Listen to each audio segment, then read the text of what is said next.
Well, there's a huge attraction for tourism in this area. The historic centre of Lenham, of course, and the historic buildings, the whole value of the landscape of the North Downs, the area of outstanding natural beauty, and major historic sites like Leeds Castle. So very much an area of enterprise that we would want to encourage.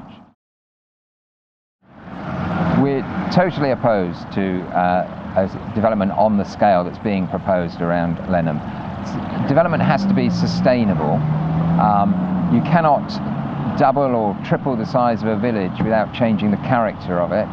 The whole purpose of the area of outstanding natural beauty is to preserve the landscape and the historic assets, if we want to use those sorts of terms, and by that scale of building you destroy that.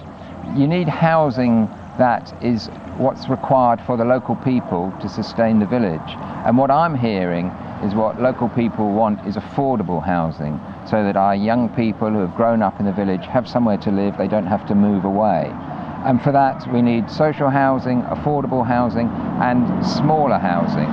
Whereas under the present system we have, with private developers, they build the housing that maximises their profit, which is 3, 4 bedroomed executive houses, large houses.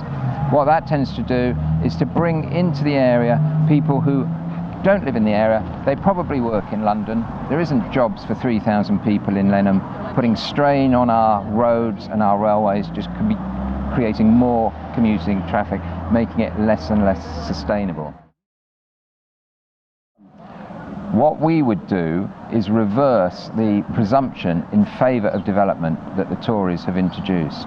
So this government have torn up the planning laws, reduced them all to 50 pages and created a presumption in favour of the developer. We think that's wrong.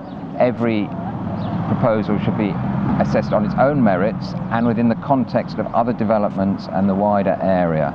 There should be no presumption that development goes ahead. So the onus should be on the developer to prove the benefit, not on the local people to prove the problems.